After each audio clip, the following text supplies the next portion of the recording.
Hey, what's up, everybody? It's your girl, Lady Bose, and we are back for another episode of My Father Used to Say. I'm really excited about this one. I think I'm excited about every show, but this interview is one I have been waiting for. My sister, Mrs. Khrystina Harvey. How you doing, girl? I'm good, girl. How you I doing? can't make, I can't believe you like provided time for me. What? Of Yes. course. Yes. I mean, obviously, we're friends. We've known each other a long time, but Yeah. you know how I talk to you about you are just a busy woman. I see you go. You are, Both of us, you honey. You know, stay busy I too. sure do. But you know, it's one of those things where queens admire queens. That's right. You understand? Yes. So I'm glad that you're here. I'm looking forward to hearing a lot about you, what you've been doing, some of the projects that you've been a part of. Yes. And I'm telling you guys, you might want to get you some wine for this one. Kick back, relax. Honey child, come on, let's celebrate. Because it's going to be a good one. Resurrect the bars, back to rapping about my dad. And my daddy getting older and it makes me sad. Thinking about when I was a kid and he would make me mad. Thinking about how life would have been if I ain't had my dad. My father used to say, if you don't work, then you don't eat. My father used to say, you better think before you speak. My father used to say, you better practice what you preach. My father used to say, you better work before We're going to start with the floor being opened as to how you became Mrs. Khrystina Harvey. Wow. I mean, it's a journey. Yes. So, where do I start? I was born and raised in Indiana. I am 39. I'll be 40 in March. I'm right there with you, sis. I am middle child of 9 children. 9 children, Khrystina? 9 children. Yes. Oh my God. Nine. When you put us all together, it's 9. Wow, them family reunions. Yes. Beautiful. Beautiful. Full, exciting, Yes. lots of laughter. Love my family. We're very Wow. close. Very, very close. I've always loved the idea and dynamic of large families, but I come from a very tiny one. Very small. Me and my brother and my mom and dad. Wow. And, it could have been a big family, actually. But when you say 9, that is a full house times, umpteen times over. Yeah. Well, I mean, when you break it down, 6 children grew up in the house together. Okay, And okay. the other 3 we got to see, from time to time. Okay, okay. So you're going to talk to Yeah. us about that. So let's get into this childhood, okay? Yeah. Family of 9. Talk to me about the dynamic of the household growing up.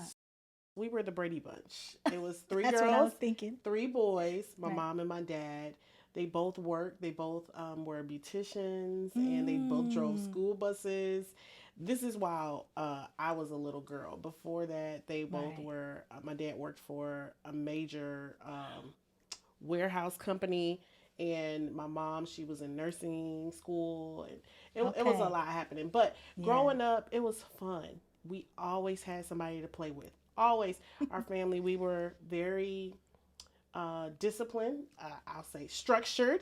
Yes. I don't want to We say can- strict. Yeah, well, you can. Well, you can because, like I tell people, a lot of what we're going to be talking about in the show is going to be, or shall I say, this interview? I don't know, show interview. It's all combined, but it's going to be about what we don't usually hear. We're too restricted with our comments nowadays because everyone is Politically afraid. correct. Right, everyone Yeah. is afraid of offending, but this is your testimony, and so therefore no one can negate, and if they negate, then they don't need to be watching. But it's about testimonials, which means the way that you saw your life unfolding and how you survived. So continue. Well, growing up, strict household. We went to church several days out of the week. School was a priority. How many days? Monday, Wednesday, Woo. Thursday, Hey. Saturday, sometimes Friday. Okay, so it was all maybe week. 5-6 days out of the week. Yeah. Yeah. It was, you just Rehearsals, lived in Bible church. study, prayer service, everything. So we had a lot of religion pushed into our life. Well, I'll just say a foundation for Christ. Right. And that's how I look at it as an adult. It was a Right. great foundation. And outside of that, our household, it was fun. It was lively. It was always something happening. I can imagine. And I mean, I'm privileged. I'm privileged. My parents were great. Great. I had a wonderful childhood. Yeah. Outside of that, being the person that I am, sometimes things are wonderful, but on the inside and inside your mind, things can be a lot different. Mm-hmm. So I dealt with a lot of depression. Wow. As a kid did not growing know up. that. I dealt with loneliness, but it all fueled me and turned me into who I am. I am an introvert, so being lonely, it just kind of worked for me. I like being by myself. I do. I cherish my alone time. Isn't that funny how in life, it's the yin and the well, here's the thing. What I'm noticing as you're talking, God gave you all these people to call brother, sister. Yeah. And yet there was something that you needed that wasn't that. Even though you had all, you weren't ever in a empty house per se. No. You know what I mean? There was a lot of chaos. I was in an empty house. Yes, inside. So there needed to be some inner work. Yeah. Amen to that. But sorry that you had to go through the depression, because when I see you and I think Khrystina, I don't, You never know. You would have never known. Yeah, I was, as a middle child, there were a lot of differences between myself and my siblings. I was darker than everybody else. I was a tomboy. My grades weren't as great as my sisters. So it's always a level of comparison when you have more people there. I can see that. And not that now. my parents didn't push comparison, but it's natural. Right. You're naturally competitive with your siblings. Right. Who's going to be the best? Who's going to do it better? I never had that experience. So now I'm understanding you, because I'm thinking a house full of kids and parents that were like, we doing this today, that today. Like your whole schedule's kind of like planned for the week.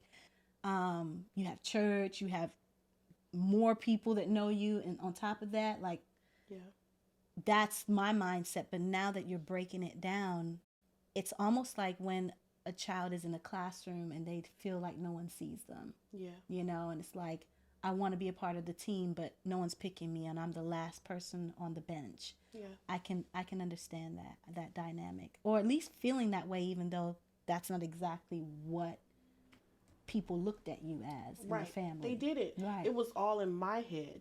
I took my differences, or the enemy took my differences and lied to me and made me feel like there was something less than in me because of the difference. And it wasn't that there was anything bad about it. It was just different. Yeah. And sometimes as kids, we look at other people as kids. We look at other people's differences as something's wrong with you. That's right. As opposed to being accepting. Yeah. And of their difference. And that was how I was as a child. I actually looked at differences as an attractive quality about my friends. Wow, that's beautiful. Yeah, when I was 5, maybe one day she'll be around and she'll reach out to me. But when I was 5, one of the friends that I had that a lot of people teased and didn't like, her name was Susan, a Chinese girl, and she had the cutest big cheeks, and I just thought she was so cool. And everybody would be like, oh, I don't want to be like her, and I don't want to sit next to her. And I'd be like, well, I do, and I've always been that way. So one thing you said I wanted to bring back, you were talking about going to church as a child. What was that like? Because that was every day, all day for you. I didn't know any different. That was my life. So I didn't know any different until I got older, and kids would tease. You guys are holy rollers. Y'all go to church all the time. Like it was a bad thing. Yes. But that's so funny, holy rollers. I mean, but now, shoot, you might want to make a shirt out of that. Because everybody knows how to do negative, but they forget that if you're talking to quality people, we gonna find a way to make that make sense to us and pretty much make a style out of it. Yeah. You know, Turn it into gold. there you go. Holy rollers. Holy rollers. I like that. I might do me a shirt. It was, but it was all I know. So it was my life. I thought it was okay. I thought everything. I believed everything that was told to me. It was more in the type of church that we grew up in. It was a holiness church. Right. It was more about rules and following the instructions, and you can't do this, you can't do that. They didn't teach a lot about the liberty and the freedom in God. Come on. I didn't learn that until I got older, much older. So is this why you said, sorry to interject, is this why you said that you were given religious type of understanding of God, and then later, or raised in the foundation of Christ, but you did use the word religion, and I wanted you to, now I'm hearing it's coming out, that was just structure of do's and don'ts, but it wasn't the freedom of Christ. Yeah, it was more so, how old school gospel or Christianity, if you want to make it to heaven, you can't do this, you can't do that. And it's all about making it to heaven, so you can't do this, instead of maximizing our time on earth being witnesses for God, and living a life that shows that, hey, you can do this too. It's not rules, regulations. It's not all humdrum. You got to dumb down yourself. It's freedom in God. Right. There's freedom. Where did the depression come from? From the lies within. Nobody else told me I wasn't worth anything. It was all lies that would circulate in my head. I would venture to say the enemy would lie to me as a child and wanted me to self-destruct. Wanted me to not get to this place in my life because my difference was actually something special about me. It wasn't something bad about me. And as a child, I couldn't see that. But just keep living. That's all. I had to keep living. That. Yeah. And I dove into myself. I found my own talents, the things that made me unique. And those unique things actually made me special. And I saw it as being special more than something wrong with me. Right. Pause. Yeah. I have a little trauma about something that happened. Okay, we're still recording. Very good. Because one time found out it wasn't recording at all. Oh, wow. So I'm good now, but yeah, I had to do that. So talk to me about how you saw mommy and dad. But yeah. Beautiful relationship. They never argued in front of us, never fought in front of us. United front. Oh, come on, united front. Front. At all times. I did see a little bit of the background where my dad worked more. They both had the same type of jobs, but he worked more than she did. So she was more hands-on at home than he was. Okay. But it also showed me roles. Roles in relationships. Yeah. And how they operate isn't necessarily how I operate in my life right now, but they did show me this was my reality. Okay. My mom was very loving, very, what's the word I want to use? She was just there. She helped us with everything. My mom was just there. My dad, he was fun. My dad was fun, until he was disciplinarian, and then it was. So let me ask this, because it's so funny when I think about fathers. I could have a whole comedy skit about fathers, because if you are a to-do man of valor, I call them men of valor. All men that say, I'm going to be a family man, I'm going to stick around, I'm going to raise my children. They're men of valor to me. So looking at your dad, was there moments where you didn't really understand him, but you're like, I'm not trying to get the heat, so I'm just going to do, but this stuff irritates me, As a teenager. Okay, so is it as a teenager? So as a young girl, I was a daddy's girl. Okay. Yeah, that was my man. Right, I wanted to spend every waking moment with having fun right with daddy. So he joked around more yes. as your child, as a younger child. Yeah, as we got older into our teenage years, he was more less fun. Mm-hmm. Because I think he felt like he needed to have a tighter grip, because when your kids become teenagers, they want to do what they want to do. They don't want to listen to you. They don't want to obey. They want to, I mean, it's kind of natural, right. So he did make steps to try to be fun at times, but right. Overall, at that point in our life as a teenager, I was like, we got whoopings. So I was like, you just whooping us because you got whooped, and I can't wait till you get grown, till I get grown. I'm going to whoop you. I didn't know what I was talking about. Right, you were just talking. And he was just like... mad. I wasn't telling him that. I wasn't there. In his mind. I mean, in your mind. Yes. Or under my, where he couldn't hear.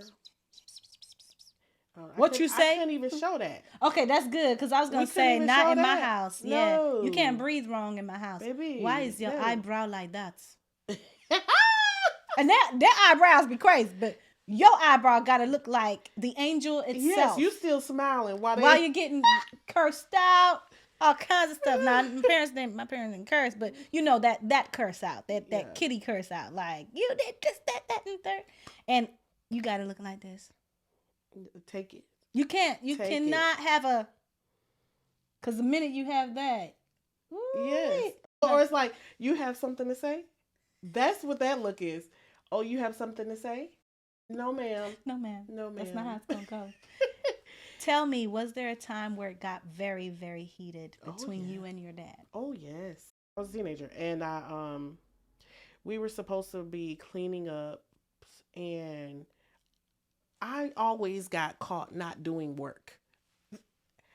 I either tried to do it before he came in, or I was like, I get it, and then I waited till the last minute. And so he came in, and I hadn't gotten my work done. He went off, and for some reason, at this point, I had an attitude. I decided to have an attitude that day, and he snapped, honey. I don't want to give y'all too much information in our home, but he made sure. Huh? He made sure you would never do that again. Well, I didn't get hit, but he did come after me like, right, I was like, I was standing there like, what? Right. But it created a big tornado in our home. Because nobody else have ever had the gut to stand up to him,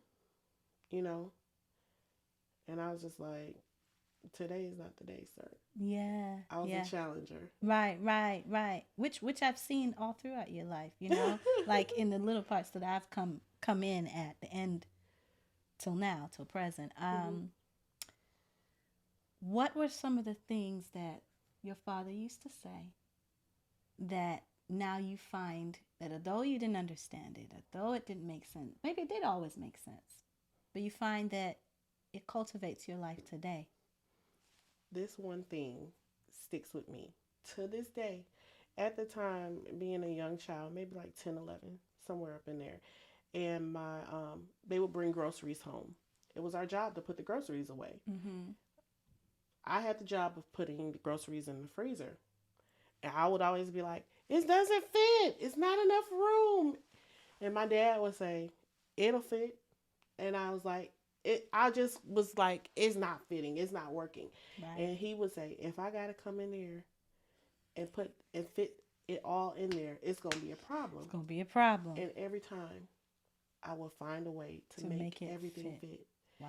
So even in my life as an adult, that sticks with me. There's always a way to get it done. It may not look like all the puzzle pieces fit together. Right. But just keep moving stuff around. Right. Keep trying. Ooh. It's going to come together. Ooh. It was deeper than just groceries in the freezer. Right. But see, just that, it'll fit. That's what I say about y'all men. Y'all don't say much. Now, the woman, if the woman had to say, the mother or a sister or somebody, and it'll fit. Well, it'll fit. I mean, when you say something like it won't fit, the mother or the sister or whomever is the female figure will go into a long spiel about why it'll fit. Mm-hmm. But the father, they drop seeds. That's it. That was it. Whether they know what they're doing at the time, mm-hmm. but what they're telling you is the fact, mm-hmm. and that fact permeates deeper. And I didn't understand. Than some groceries later in life. Yeah. It's like a seed that grows over time. Mm-hmm. And so that's why I say the wise words of male mentors in a child's life is everlasting. Oh, yes. Even in discipline. Yeah. That's why I like the word discipline, and the world is starting to hate it. Well, we got to keep that strong. Yes. And the way we keep that strong is give testimonials, give examples of how that discipline paid off. Oh, yeah. That was some good stuff. No matter what you in life, just move some things. It'll fit. It's going to fit. Wow. It has to fit. Tell me how that has happened for you in your life as you've been, from childhood. Well, I'll say from once you left the home. Mm-hmm. How have you been able to move things around? Like, what are some of the big challenges? It registered in different areas of my life. In college, mm-hmm. It was more about faith. And being there alone. My parents, we all lived in the same city in Oklahoma. And once I graduated high school, my parents and my siblings left. But I stayed to go to college there. Wow. That's a different, usually the kid the leaves. But they were like, peace out, enjoy yourself, don't fail, bye-bye. Well, background story. Wow. We even moved there because they wanted to go to school. Okay. So we moved there. They went to Bible college and we went to high school. Right. So once I graduated high school, they finished Bible college a year before me. They stayed till I finished high school. Then they left. Okay. Because they wanted to go back home and operate in ministry. And you said you're from Indiana? Well, they didn't.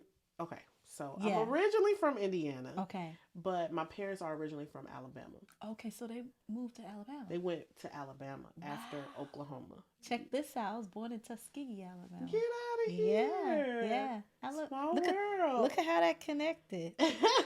Now I didn't stay there much long. 2 years old, my life took a whole different turn in Europe, but Nigeria first, then Europe. But that's so interesting. Yeah. Alabama. So when they went to Alabama, they left me in college. I went to college. Right. I actually stayed they left before I even went to school. I stayed this summer with some folks that my parents trusted. Okay. And then they got me into school. And while I was at school, I didn't have a job. I didn't have any extra money. Right. I didn't even have, you get money on your little card that you can go to the caf and use. Outside of that, some days I didn't know how I was going to eat. I know that feeling. I remember those days. But it was going to work. And I had to rely on my faith. Wow. I had to rely on my faith. And every time God came through for me. It's going to work. I had to tell myself, it's going to work. He's going to come through. So in that instance, it was more about faith and working my faith. Right. It's working different areas of your life and showing that it all can work together. Take, for instance, my husband and I, we have 2 children. They're 3 and 4. The cutest ever. We live in a house that we've outgrown. Right. But we are making everything fit. Yeah. It has to fit. So guess what? We're removing things that we don't need. Right. We're decluttering. Right. Because everything has to fit in order for us to enjoy life right now. Right. Or if everything is all over the place, we won't be able to find anything. It's hard to operate when things are not in place. That's right. So you have to make it work, make it fit for now until we buy our next home. Yep. And God seeing you making it work for now will reward you with better. I receive it. Right. Oh yeah, he has to, because it's part of the word. It's part of his word doesn't go void. Mm-hmm. It doesn't come back to him void. So I love when I tell you that's the title for this episode. His timing is everything. Yeah. It'll fit. It'll fit. My father used to say it'll fit. Yeah. Oof. It'll fit. How did it fit in waiting on the right person in your life to come about? I never thought about that. I'm gonna be honest. I never thought about that. Wow. I never even thought that.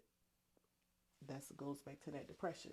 Okay. I didn't think I would get married. I didn't Wow. think anybody wanted me. Anybody was looking at me. Wow. Never. Big wow. Yeah. Because I be looking. I be like, go ahead, Khrystina, do that thing. You know? But that confidence came along with time, Right. you know, and working on myself. But still, a husband is a big thing. You know how many women are out here? That's right. It's a lot. And the ratio and me being chosen. Yes, because it is. That's what it is. It's being chosen. Because you needed it. Way, way more than you thought. Yeah.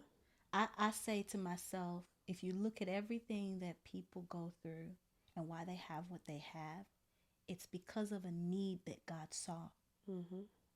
It's not because they're doing anything different than the other person who doesn't have. Mm-hmm. And so when I asked the question, how did it fit when it came to that? I would even beg to say that that makes sense and applies more to you because of the depression that you dealt with. Mm-hmm. And though you never thought of it, now that it was in your face, you had to make yourself heal more. Yeah. And trust this process of this other human being that you didn't know whether they were really talking the truth. So tell me about that whole dating process. Ooh, so especially dealing with that, right? Yeah, he met me when I was not in the best state. See, I'm not about to cry. It's all right. Not. It's all right because you see that right there. But I don't want to mess up his makeup. I don't. But you know, let it flow, man, because it's healing me too. Because a lot of people think because I'm jovial, I'm always happy, and that I don't have days where I'm just like, does anybody see me out here? It's all good, sis. Girl, talk to me. I need to know. He met me when I was not in the best state. Everybody knew I was an introvert, but my demeanor was not warm. It was not welcoming. And that was another reason I didn't think anybody would ever see me. I didn't think nobody was looking at me. So wow. I walked around like nobody saw me. Right. You know? With that chip on your shoulder kind of thing, right? You know? Wow. And I went to a dinner, a potluck dinner. After church. I went to church with my sister, and he was attending the same church. And I went to a potluck dinner that they would have with friends after church. And he was there, and my MO, I find a corner and go chill. I don't really talk to nobody. I don't mess with nobody. And everybody was just comfortable with that. They knew that I didn't mean no harm. That was just Tina. That was just you, yeah. Yeah. And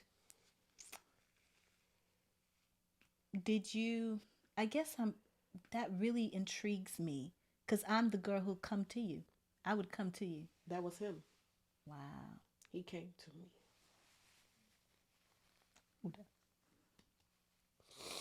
Yeah. Yeah. Ooh. That's how God does us too, sis. Yeah. Yeah. Because you needed spoke to me. Right. He made me laugh. And from then on, we were friends, like best friends. We were friends. That was 2002. 2002. The way that he touched my heart, I fell in love. Yeah, deep. He wasn't in love. He wasn't looking at me like that. He wasn't even looking at me like that. But I fell in love. And we were friends, and after so many months of just like talking you can talk every day, but almost every day, I would be like with my sisters, I'd be like, you think he likes me? You think he... And remember, I I haven't really had many relationships with guys, so I didn't know, Was and this your now I'm first grown. relationship? No, Okay. no. So how old were you when he came to you? 2002, I was Wow.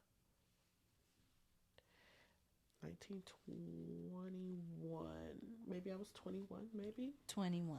around 2021, I think. And Okay. because I had left school. Yeah, I yeah, left yeah. school early and I came to Atlanta. You graduated early? No. No. Okay. No, that's a whole nother story right there. Do we have time? Mm-mm. Oh, we don't. Okay, don't worry. Not Season now. 2, I'm bringing you Oh, back. well, maybe. It has to do with dads. Come on. I need it. I wasn't Come doing on. well in school. I was Okay. on academic probation. Okay. My second semester of freshman year, they had taken out loans so I could go to school. I only applied to this one school. I got in. I didn't do well. My major was biology. I was a pre-med major. Wow, biology. I thought I wanted to be in missions and go overseas help heal and all that kind of stuff. And I didn't make it, y'all. I didn't make it. Wow. I was on academic probation, and my parents were financially not in the best place. And my dad was like, "We're not signing any more loans for you to go to school." And he came and he got me. Right. He drove to Oklahoma, made me pack up all my stuff. How did it make you feel? Oh, a failure. That thing ate me up for years. Yeah. Because this was I felt like God said I was supposed to be here. So why wouldn't I finish? Why wouldn't I complete it? But just because he sent you there doesn't mean that what everybody else is doing there is what you're supposed to be doing there. That's true. So I didn't quite understand why I wasn't catching on in class. It just wasn't clicking for me. Right. And he came and got me, and I left. I didn't stay with them. I ended up moving to Atlanta. Okay. Right away. Right I didn't away. stay in you Alabama. was like, Alabama. I came. I know what you was feeling, because when I visited my hometown, I was like, I was born here. I can see hay rolling in the street. I just didn't want to stay with them. Okay. Because I was grown. Well, you know? Telling the truth. Tell the truth and shame the devil. Just go ahead and let it out. Well, then back to the dating thing. We were friends from 2002. I told him that I liked him. No, I actually called him on the phone. I said, "I love you."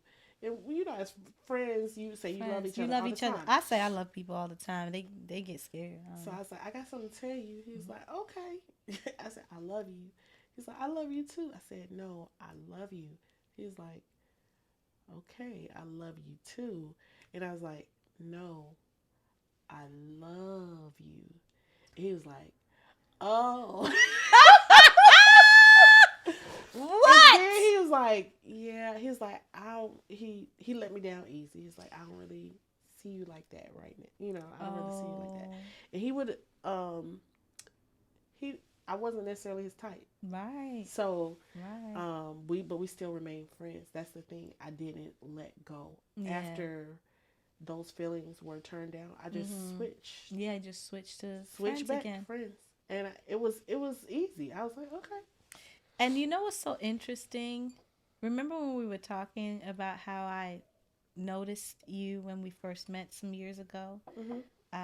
We met back in 2013, right? Almost 10 years ago. Yeah. That's so fast. And how I noticed that you had just this like elegance about you. That was like, that, if there was something that she noticed, she's not going to be big and bold and loud about it. But you could see it in her. If you are a discerning person, you can look at Khrystina and be like, something ain't right over here. Let me make sure. Y'all, let's fix these notes. These notes are a little off. We were singing together. These notes are a little off. Let's go back. Y'all know that alto part? Can y'all go over that again? And I'm soprano, so I would. You were speaking up for me, man. Because I was like, she's going to, in a minute, in a second, and she's going to raise her hand. And the way she asked the question, I'm going to laugh. Because she got a very poised face. She's not really making any expressions, but I can sense it, that she's not pleased with what's happening here. So I noticed that about you. So I can see together. you. Yeah, I can see you keeping it together. Like, oh, you don't like me? That's fine. Well, what do you like? Do you like to go bowling? We'll go bowling then. Yeah. You We know? did everything together. We did everything together. He had other girlfriends. Wow. I was still there. Wow. I was still there. He didn't. You know what? Honestly, Mr. Harvey, you didn't know you loved her too. I think you just didn't know. You didn't know. You wanted it the way that you seen it. You know, for years to come. You know, years of what you've known. But God was like, no, this the one right here. Yes. Yeah. 2005. Wow. It switched. Because after you're friends with somebody, you see their core, who they really are, the things that irritate you. But because you're friends, you're just like, oh, that's just such and such. You put up with it. You know what I'm saying? It's like, whatever. That's my friend. And by that time, my feelings were like totally, no, I wouldn't want to be with this person, you know. And he started liking me. That seed, you planted it. And then he asked me to be his lady, and I said no. What y'all doing out here? I said I'm too afraid to mess up our friendship. It had grown I can see that happening. so strong.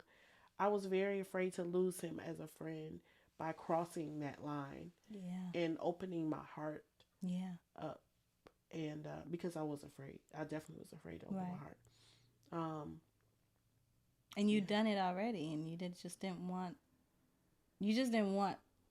Now you was cool, and then now y'all completely not cool. But to him, to me, and him, I felt like you asking me to be your lady is you asking me to be your wife. And the things that I know about you, we were that close. Like, we're not going nowhere. You know what I'm saying? And the flaws that I knew about him were like, nah, I'm straight. You know, like, we're good. But he was relentless in his pursuit and wore me down. Wow. Until I said, okay, but you better not hurt me. I know that's right. Better not hurt me. That's that queendom that I be seeing in you. Because you ain't got to say much. She'll be like, thank you for getting the right note. All right, let's sing it now. I'm going to say I'm not. You know, it's just simple, you know. You better not hurt me. Okay. Hey, that was real. But it's so real and so, like, so gangster to me. I like that. I mean, it's the story of your heart, but a lot of people don't know how to depict that story to another person. And you know what? Even in that, I should have known better. During our friendship, there were so many things that he did to help heal me. From the depression, from the low self-esteem. And I know it's self-work that you have to do, but he was the one that pushed me. He spoke into me. He believed in me. Right. You know what I'm saying? Right. And it was genuine. It was authentic. It was, so you have to see that there's value in yourself. You have to see that you're more than talk about it than what you thought you were. You know, you didn't succeed at school, but there's still greatness in you, and somebody sees it. You know? And this is why he is the father he is. Talk to me about the love you now grew for him when you first had your first child and saw. Oh, it was a girl. So you already know. She stole him so quickly. And I loved it. I loved every minute of seeing him be a father. He didn't grow up with his father in the home. He would see his father maybe a couple of times throughout the year, but it wasn't like a lot of hands-on teaching how to be a man, how to be a father, and to watch him just try was everything. And I had to give him credit, you know, for trying. When you have no manual, you have nothing to base it on. Like we had. Yeah. Like we had. But I also can't put what I experienced with my father on him. I have to let him be the father that he is to Nova and Kingsley. I can't. And though he does it differently than I expect sometimes, it's okay. Like, it's nothing to hurt them. but everything to leave them with their nuggets of truth. Yeah, of who their daddy is. That's right. A man who chooses to stay, man, it don't matter. I mean, of course, staying with the right intention, because there are men who stay and they are just the toxicity of the world in that home. But the ones that choose to stay to make an example of what they didn't get to experience. Yeah. In light of that, I feel like all hail, all praise to those men and honor. And I build him up as much as I possibly can, because the type of career that he has, he can't always be there. Right. But he makes it his business to be there, even when he's not there. Right. He wants to talk to them before they go to school. FaceTime me. I don't care if I'm over in California 4 hours. I don't care if I'm overseas. Call me so I can talk to them. Or he'll call us. Like, did I miss him? And, Right. So, or before they go to sleep. Right. Like, he still is trying to be present. Right. Even though he's not present, because he knows what it feels like to have the absence. All of that to now kind of shift gears a little bit, because we're making it fit, right? And I want to know how, when college didn't work out, how you was able to transition to use your vocal gifts to transition into this new life and get to a place where, I mean, from audition to audition to audition, God puts you in a place where you are singing with all types of people all over the world. So I want to hear about that. It fit. I never knew the quality of the gift that I carried when it comes to vocal musicality. I'm sorry. That's okay. It's okay. How about me some water? Yes, because we about to get into it. Okay. Okay. In high school, I didn't know. Up until high school, I didn't know the level of gift that I had.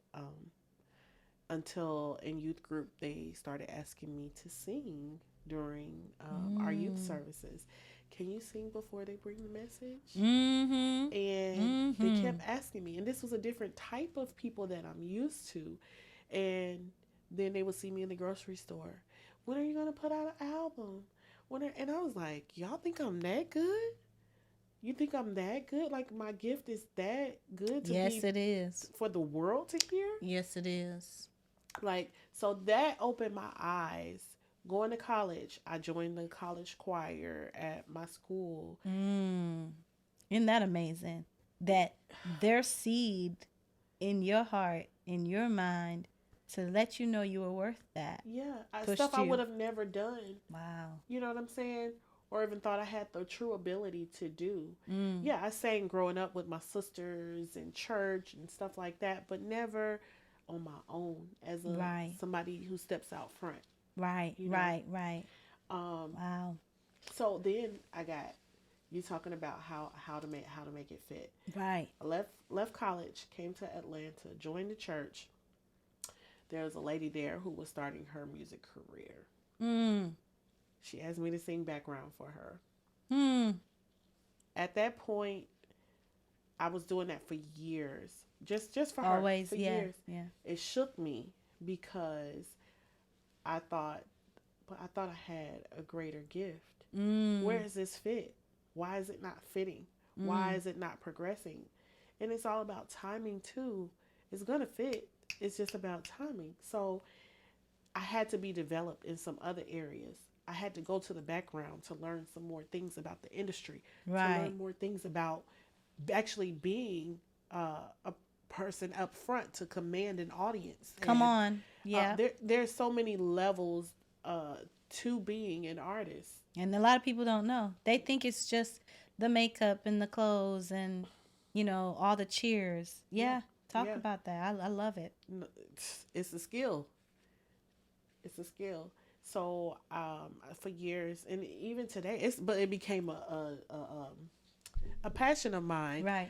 to sing background. So the more I kept going, I got more opportunities. People liked my personality. I don't want to say my personality. I'll say my spirit. Yes. They liked my spirit and how I carried myself when I was there for work. So my name carried. I sang for top artists, top gospel artists, William Murphy, Micah Stampley, Tasha Cobbs, just to name a few. So There's more. I've had plenty opportunities, and I'm so grateful because I would have never imagined myself here. Right. Never. Right. And How did some of, I'm sorry to interject, how did some of those opportunities, you see me, right? I'm beaming because I'm telling you, she's so humble. She is so, I don't know, that's my word, poised. You just are. And yet sometimes I think that in the personalities that we carry, we don't see like this greatness about us. You know, that's how I see your spirit, is that it needed time to realize that, oh, I guess this flesh suit that God has given me is one that has carried me and can, continue to lead me. And now let me take my spirit and work with that. So I'm going to put 2 and 2 together. Yeah. My body and my spirit, and really walk in it. Yeah. Amen. And that's how I fit. When those things came in alignment and the depression ceased, that's when it fit. The opportunities and the doors that flew open. That's where I fit. I fit. Yes. It's more than a gift. I fit. Right. You are more than enough. But what has been your memorable experiences, even if it's 1 or 2? I know you've been to Africa and Europe, but working with these people, what are some of the things that you have taken away? If you can think of it, that's a big question right there. Right? Yeah, I mean, I'm constantly learning. I'm always a student. So I'm watching and I'm learning how you operate, how you deal with the people who host you, how you deal with the people who are technically fans. Are you going to still let God be God in the moment on stage? Or is this about you? I'm learning. I'm always learning. And restructuring your mind to answer the call at that moment and not necessarily get into flesh. Is that what you're saying? Definitely. Okay. But also allowing God to use me in this background. Use me in this background. Yeah. Whatever you want to do. Right. Surrendering. It's multi-purpose. Right. Because I'm where I'm supposed to be. Favorite country you visited? Africa. Come on.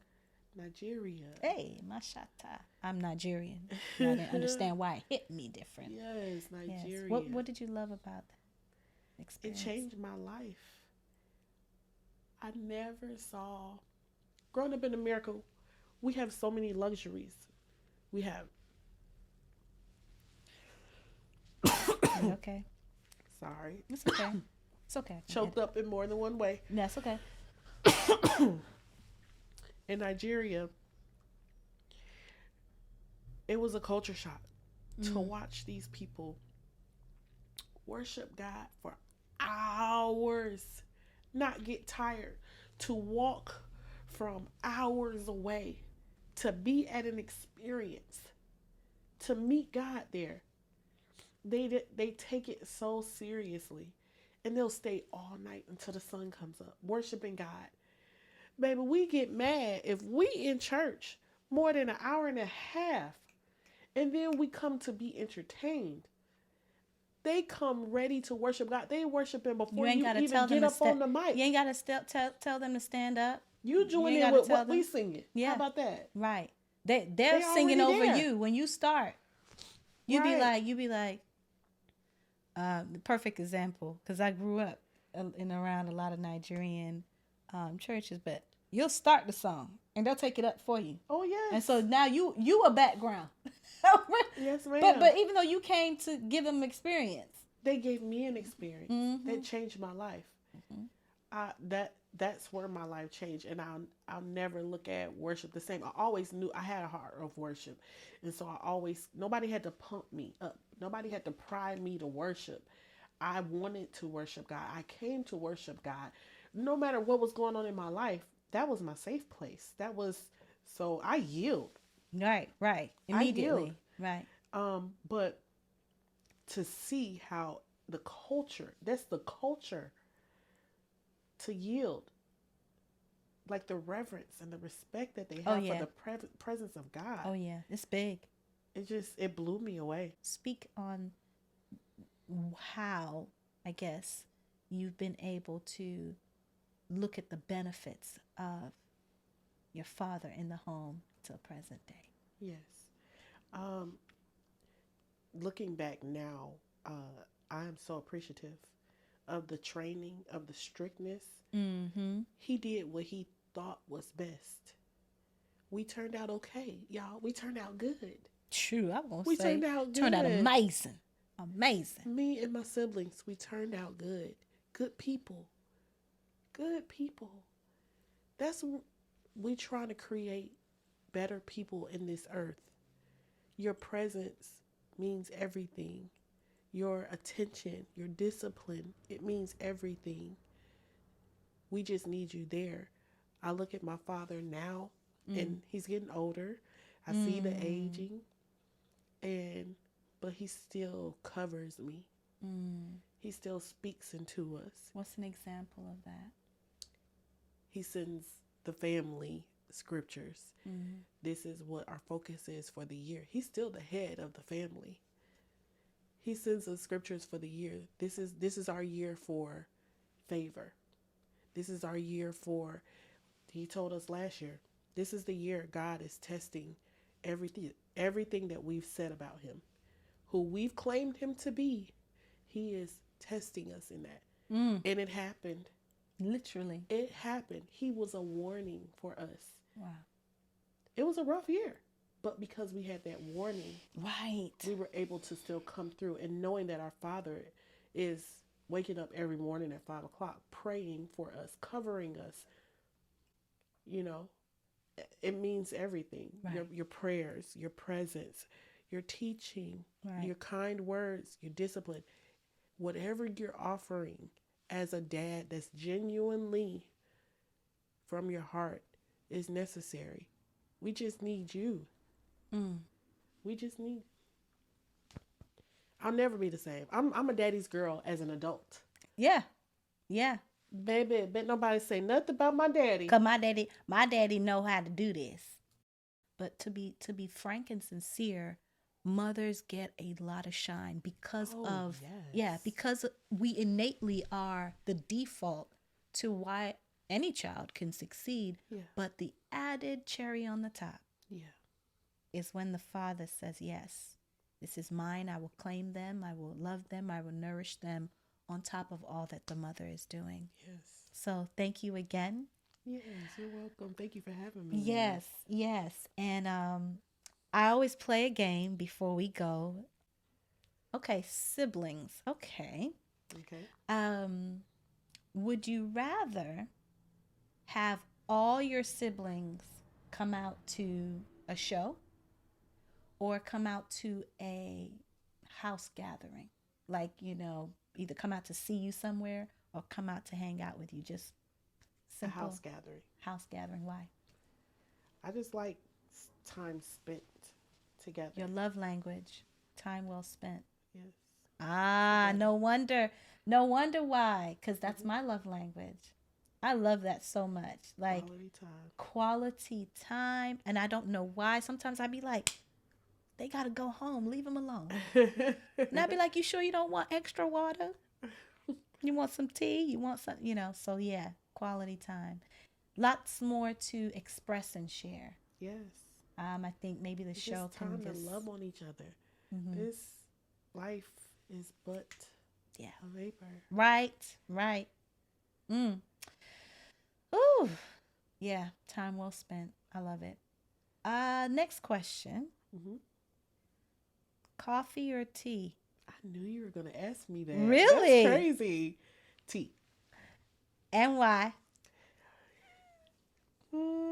It's just, I don't know. It's just a preference. I will choose tea over coffee. Coffee.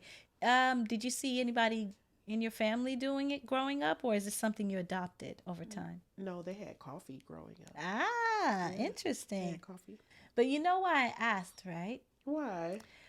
Because I always feel like those that are like really hardcore singers, that they're doing it, like that's what they do, they always tell me that yes, tea.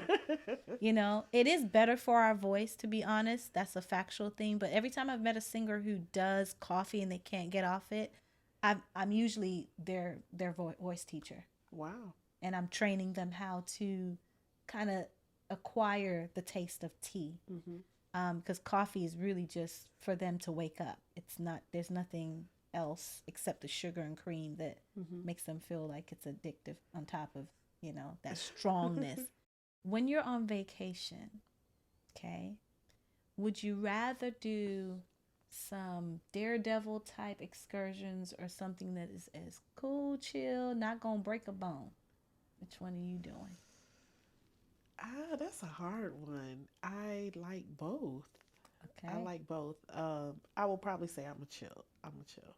Like on a day where you're just like, I need to enjoy a yacht.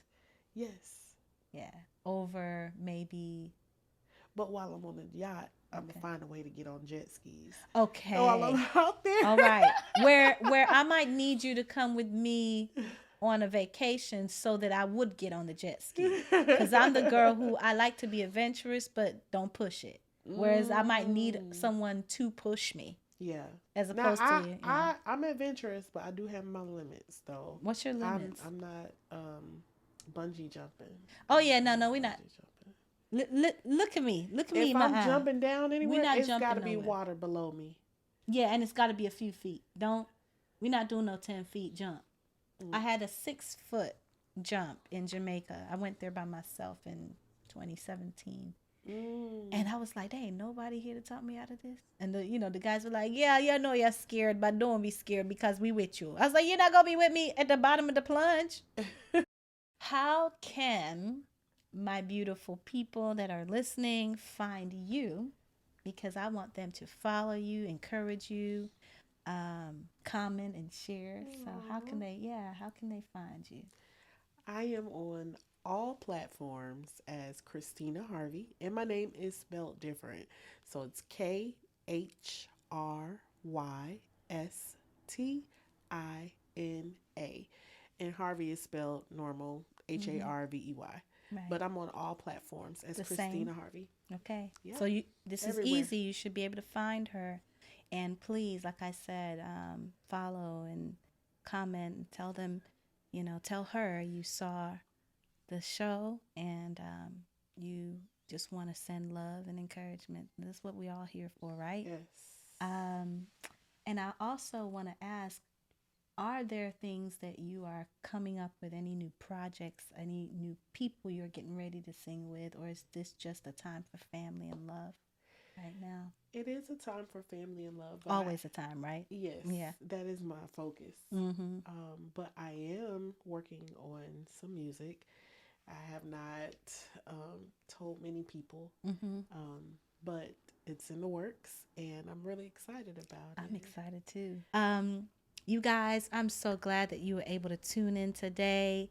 I know that you already have heard me say this a million times over, but we are looking for patrons. We're looking for sponsors. Yes. We're looking for someone that can say, hey, I want you to talk about what you do, or what businesses that you do, and I will be that for you. I will be a support for you, but we need sponsors. So if you are interested, please do reach us at myfatherused-to-say@gmail.com. And you can subscribe, you can like, comment. I like a good dialogue. I will respond. We're not that big yet. So when we get big, don't get upset and be like, I thought you said you was going to respond. This is the time and season I can do it. Okay. So please do comment, and we look forward to seeing you next week for another episode of You Already Know. My father used to what? Yes, y'all. I'll talk to you next time, guys. Bye-bye. Work before you play.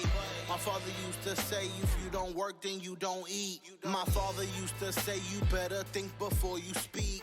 My father